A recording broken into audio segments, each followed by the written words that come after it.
today is the day after the storm, so we had a great night last night, and we have a fantastic morning.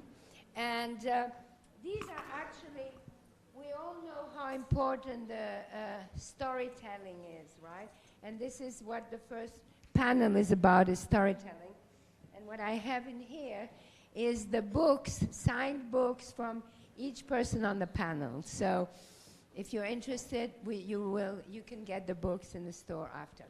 So I want to introduce the panelist who's going to lead this, Sally Kohn. Sally Kohn is an author, and she wrote a book that's not out, right? But it's coming out tomorrow or next week or something like that, called The Opposite of Hate, a field guide in repairing our humanity. So it's a very ambitious title. It's a very ambitious goal, but it's a goal that we should all apply. It's coming out next month. Okay, that's what it just says here. And she is the host of the podcast State of Resistance. So if you want to hear more about her, you can listen to the podcast. She's also a CNN political commentator, and previously she was a senior campaign strategist for the Center of Community Change and a fellow of the Ford Foundation. So please welcome Sally Kohn.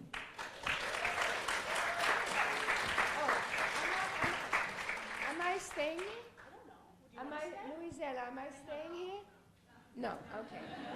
Thank you. Everybody, let's hear for Diane for having us, please. And for that extremely gracious introduction, thank you. Happy International Women's Day. I have the extreme pleasure of getting to have a fun conversation with a lot of my good friends. I mean, this is like, basically, you just get to watch, and we're going to have fun on the stage. Is that cool? You good? All right. Oh crap, I forget the order in which they're seated, so I'm just going to introduce y'all in random order, and y'all come out, okay? All right, here we go. In the order in which they are in my hand, Sloane Crossley is author of Look Alive Out There, also the New York Times best-selling essay collections, I Was Told There'd Be Cake, How Did You Get This Number, and the novel The Clasp. In 2011, she co-created SadStuffOnTheStreet.com, which is more or less what it sounds like. The Sad Stuff on the Street book is published in partnership with Todd Oldham and Ammo Books, with 100% of the proceeds going to charity. Everybody, please welcome Sloane Crossley. Just sit somewhere I forget the order. Okay, great, that's fine. We were told an order. You know. All right, Anjali Kumar is a Brooklyn-born first-generation Indian-American author, attorney, advisor, speaker, overachiever, and idea acupuncturist. Anjali is currently an adjunct professor at Columbia Business School and Fordham University. She serves as an advisor to prominent technology companies, luxury fashion brands, consumer products, and nonprofit organizations, including the Malala Fund, IDEO.org, and Organize.org. Everybody please welcome Anjali, who's also the author of Stalking God, My Unorthodox Search for Something to Believe in. I don't know. It's International Women's Day, so it's cool. We can change things. That's sort of, we're like, I don't want to right here, actively changing things. All right. Cleo Wade is an artist, poet, and author of the forthcoming book, Heart Talk. What? You're supposed to wait!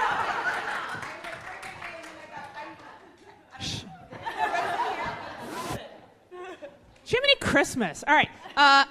Cleo Wade is author of the book Heart Talk, Poetic Wisdom for a Better Life, which came out this week.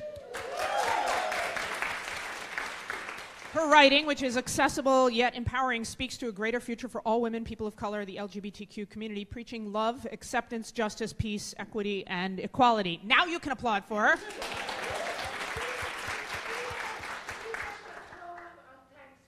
She does. She has a billboard going up on Times Square today. No big deal. It's fine. Go get a selfie with it, post it, hashtag Heart Talk. I'm just saying. All right.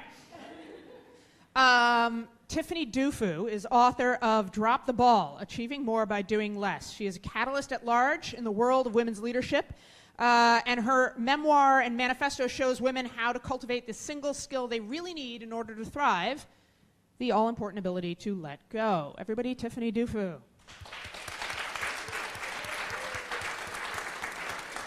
my gosh, wait, there's one more, and I can't find it. Hank, stand by, everybody. It was in my pocket. Okay. Last, but definitively not least. Akilah Hughes is a woman of many comedic talents, from YouTube writing to writing for many publications, including Refinery 29. She's trained improv personality at the Upright Citizens Brigade, a phenomenal blogger who talks about pop culture and everything else.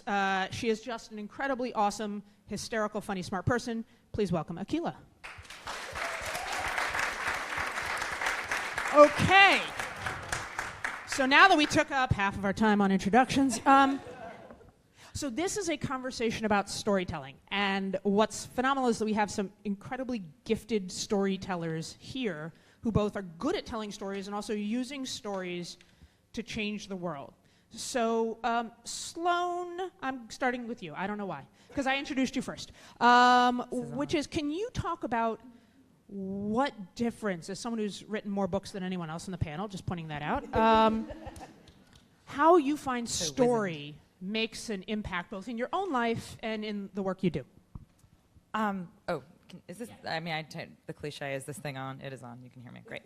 I mean, I think that story is the vehicle through which I get my point across. So I think what happens, especially with personal essays, which people can be a little bit nervous about writing in terms of finding their own voice.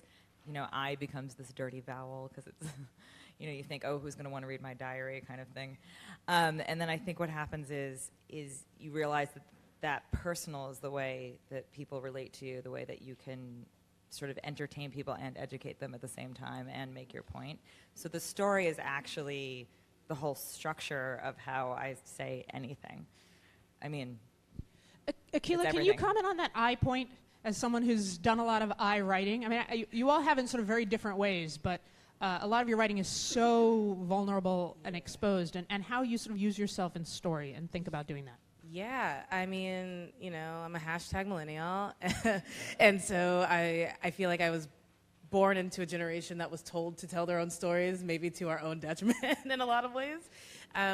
So, you know, I'm a big fan of Sloan. I already fangirled backstage. But honestly, you know, I was reading other women's writing and seeing, you know, I was relating to them and connecting with them, and I was like, I want to be able to do that. And there is this weird thing, especially being from the South, where it's like you can't put any of your business online. People are going to find you. You're like going to be Googleable. I don't know.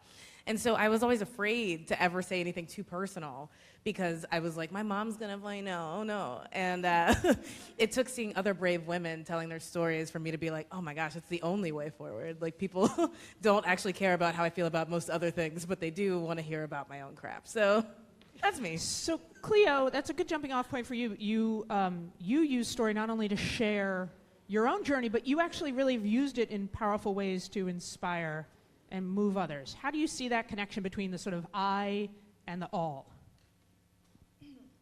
You know, I really look at storytelling as an act of service. I think that when you tell your story, you give other people permission to tell their story. I think it's so crucial, especially for women. We're these expressive beings.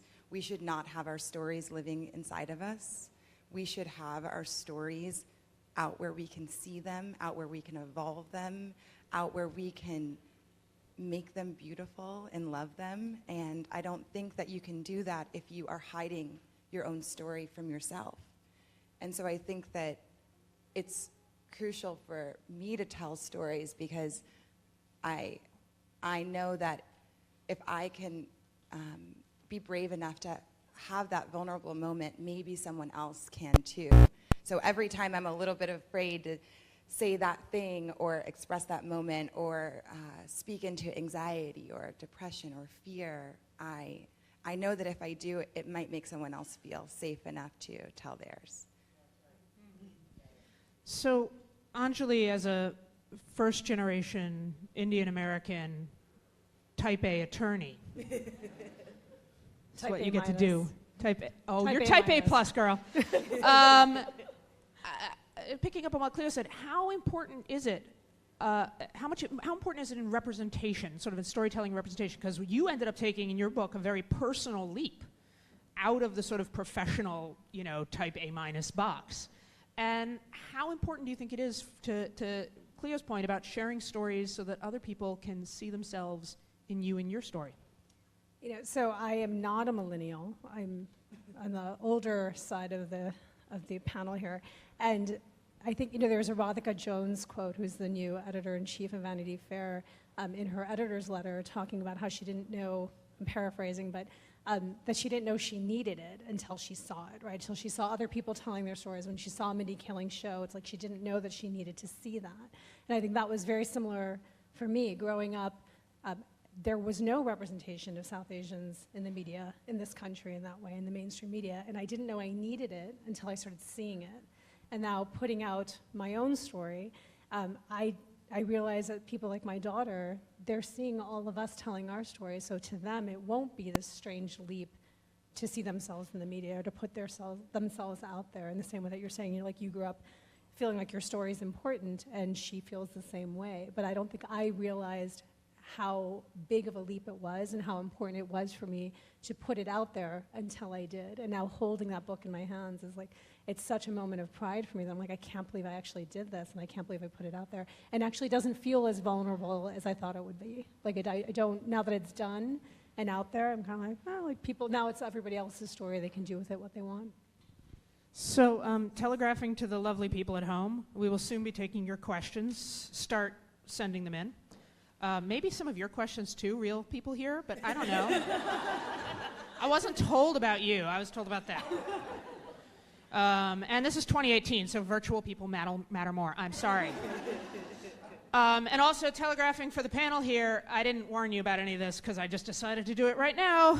Real talk. But I want to actually hear some of these stories that have moved your life, that have made a difference in your life in terms of finding your own power, your own voice. Before I do that, Tiffany, you are such a gifted storyteller. You're also an incredible mentor and trainer and coach.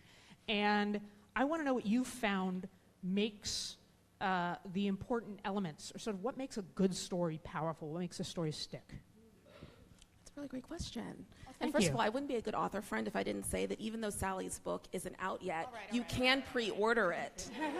So please make sure that you do that. Thank you, Tiffany. Now answer the question. When I ask people, what's your story? What I'm really asking is, what matters most to you, and how has that informed where you've been and where you're going? My life's work is advancing women and girls. That's pretty much why I'm on the planet.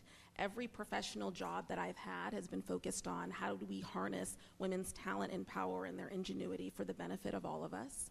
I already know what my tombstone says. It says she got to as many women as she could. And on most days, I'm just trying to I thought that was project Harvey manage. Weinstein's tombstone. Never soon enough. I'm sorry, guys. It was right there. Allie. It was right there. It was so easy, and I knew I would regret it forever if I didn't. I'm sorry. I'm sorry. This I'm is sorry. why You're going to don't need a let new friends tombstone. moderate. All right. 9:30 in the morning, Sally. Just gonna.